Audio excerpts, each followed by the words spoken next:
नमस्कार दोस्तों, आप सभी को हार्दिक स्वागत है हमारे भगवान शिव ज्ञान चैनल पर। तो दोस्तों, आज हम सुनेंगे भगवान दुहक क्यों होने देते हैं। जगत नियम के अधीन चल रहा है, यह गप्प नहीं है। इसका रेगुलेटर ऑफ द वर्ल्ड भी है, जो निरंतर इस वर्ल्ड को रेगुलेशन में ही रखता है। बस स्टैंड पर एक महिला खड़ी है। अब बस स्टैंड पर खड़े रहना कोई गुनाह तो नहीं है। इतने में एक ओर से एक बस आती है और ड्राइवर के हाथ से स्टीयरिंग पर नियंत्रण नहीं रहने से फुटपाथ पर चढ़ जाती है और बस स्टैंड तोड़कर उस महिला को कुचल देती है। वहां 500 लोगों की भीड़ जमा हो जाती है। उन लोगों से कहें कि इसका न्याय कीजिए, तब वे लोग कहेंगे कि बेचारी यह महिला बेगुनाह मारी गई, इसमें महिला का क्या गुनाह, यह ड्राइवर नालायक है। उसके बाद 4-5 अक्लमंद लोग इकट्ठे होकर कहेंगे कि ये बस ड्राइवर कैसे हैं, इन लोगों को तो जेल में बंद कर देना चाहिए, ऐसा करना चाहिए, वैसा करना चाहिए। महिला बेचारी बस स्टैंड पर खड़ी थी, उसमें उसका क्या गुनाह। अरे आप उसका गुनाह नहीं जानते, उसका गुनाह था, इसलिए तो उसकी मौत हुई।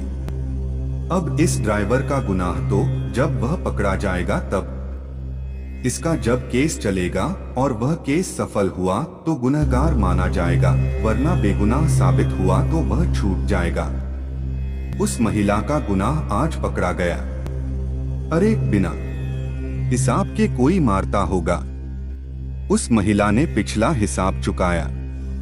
समझ जाना चाहिए कि उस महिला ने भुगता, इसलिए उसकी भूल। बाद में जब वह ड्राइवर पकड़ा जाएगा तब ड्राइवर की भूल। आज जो पकड़ा गया वह गुनहगार। ऊपर से कुछ लोग क्या कहते हैं कि यदि भगवान होता तो ऐसा होता ही नहीं, इसलिए भगवान जैसी कोई चीज ही संसार में नहीं लगती। इस महिला का क्या गुनाह था। अब इस दुनिया में भगवान नहीं रहे, लीजिए।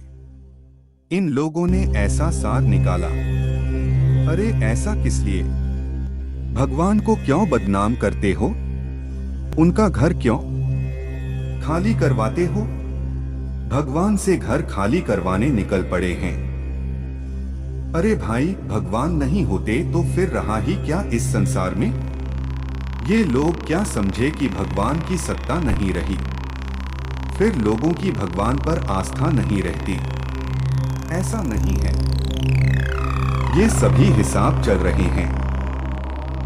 यह एक ही जन्म की बात नहीं है। आज उस महिला की भूल पकड़ी गई, इसलिए उसे भुगतना पड़ा, यह सब न्याय है। वह औरत कुचली गई, वह न्याय है। अर्थात यह जगत नियम स्थित है। संक्षेप में बस इतनी ही बात करनी है। यदि यह ड्राइवर की भूल होती तो सरकार का कड़ा कानून होता, इतना कड़ा कि उस ड्राइवर को वहीं का वहीं खड़ा करके गोली से उड़ाकर मौत के घाट उतार देते। लेकिन यह तो सरकार भी नहीं कहती, क्योंकि किसी को खत्म नहीं कर सकते। वास्तव में वह गुनहगार नहीं है, उसने खुद नया गुनाह खड़ा किया है। वह गुनाह जब वह भुगतेगा तब, लेकिन उसने आपको गुनाह से मुक्त किया।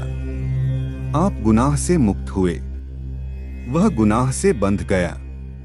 इसलिए हमने सद्बुद्धि देने का कहा है कि गुनाह में मत आना।